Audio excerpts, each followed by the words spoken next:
Me dey Isaac Odwampo, obetumi afem the great ampo mbrembren. Wonu me nka mo ni ehwe too much G8. Too much G8. Mo ye too much. Na me so me ye am fire.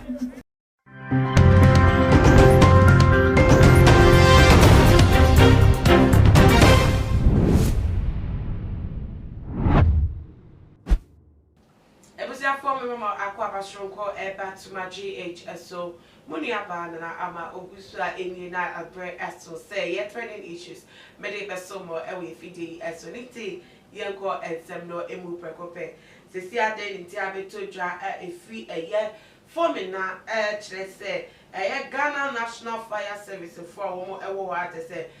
na woche bese ne bre ayoto abano ebi ate say ye kenka ya ba ye nya nti ese for me na ono no Collation center bi ewo ono no eja atomu amate say eja no ahye EC officer wo eye for me na ono no say ade afei na eye fire service for aye hwehwemu amom hwehwemu no wo mesi ni pide sase ema eja no etimi ebaye na eye according to eye Ghana Fire Service awomo ewo eye for me na womo kasama for Oscar Opoku wadi ebetu da no kira de ma eja no etimi eto eye EC office wo ewo for me na ene se nipakuo bi ana hyeda bo mutem epo ede eye asin no no ye gallon of petrol de soja na eba ho no mate se wo mo hyeda bo mutem ko so be so wo mo show nti wo mo ede pa ho ebe piti ko pa eja ede tumanam so ma eja no hyase ewo ewo no na mo emu no asem no si eja no to for me na EC office on ma wo mo eba ho no wo mo krampo etete eye empampa no petrol papa ewo around on my chest tresa no kwasem se petrol no bi hyeda edigu from edijato mu na se wo mu nye hwehwemu ni nti na se wo mu ntimi ensinipi enka ne sa tra kwa enya ento oni nti no mu eye hwehwemu efa ye area no ye checks na fei eno mu hwehwemu no NCP ate se a confirming wo mu earlier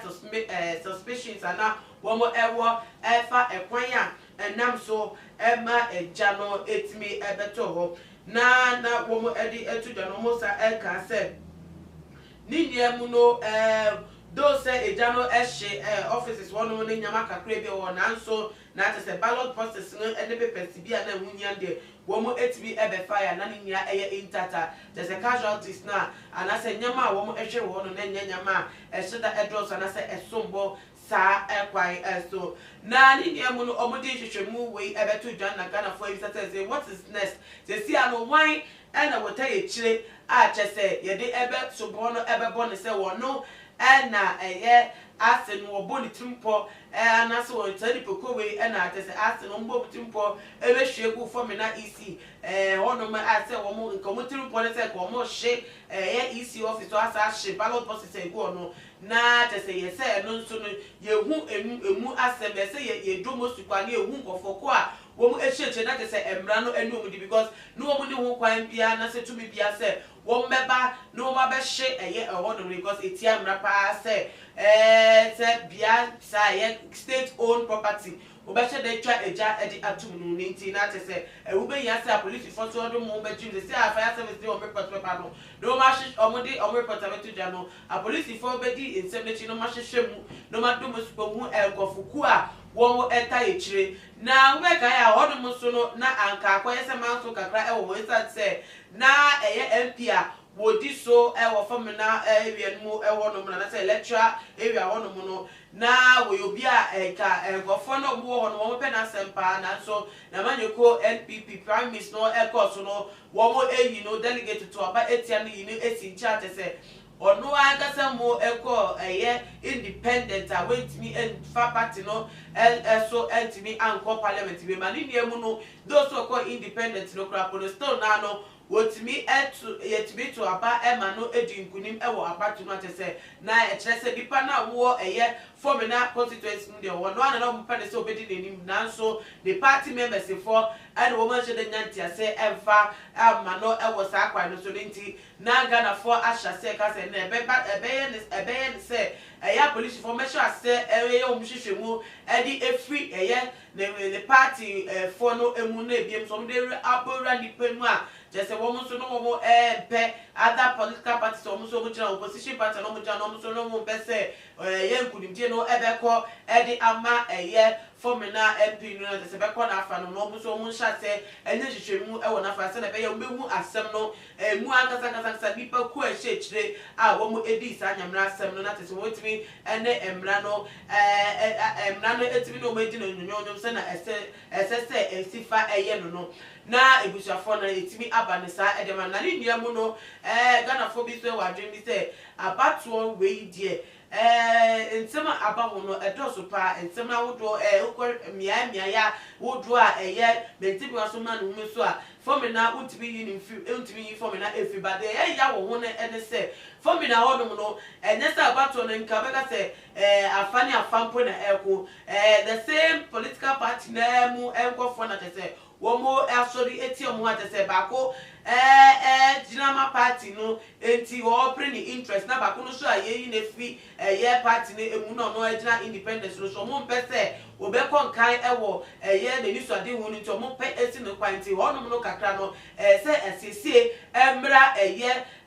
MPP amanyoko no emu nkofo wo sa formina honom na sa siesie ebo mo ye wo mo entem se be ya metimi ase se bi no ensa man wo meso biem bia besa edru ye abato ebrema ye koto abana tese ye tete entem bi se sa because na nkan hu ya kra se enke nwanmu a anase the same party mu hu be hia po se obi benye bufobia obetwaja ede ato electoral commission officer wo formina honom enu ni ntie sa sesem de hu be hia se ebeba so wo wo mtenanti asa ayedwuma se na nsem bi se no ensibiem dache amana ebusiafo medi ebesi adwenche no wonso adwenche na hu hia mepa bomodi alefa asumi ewo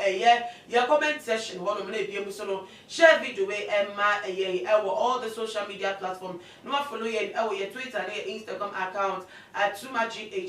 Facebook so tumagh na ama obusua ene medi nyame ya duma besa edi share be makramo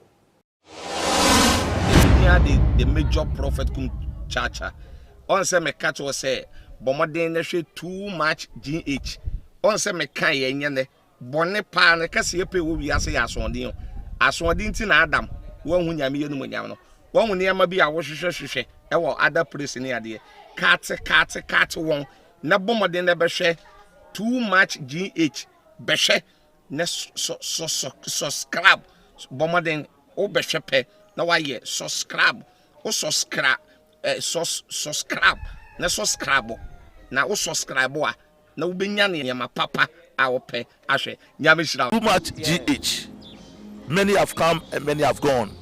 but you are a great kankambuka ability, worth being beheld by every optical nerves. That saith the papacy. Keep watching Too Much GH, and you get the best of entertainment, the best of everything you want. My name is Human One. Keep watching Too Much GH. It's the best. Keep watching Too Much GH.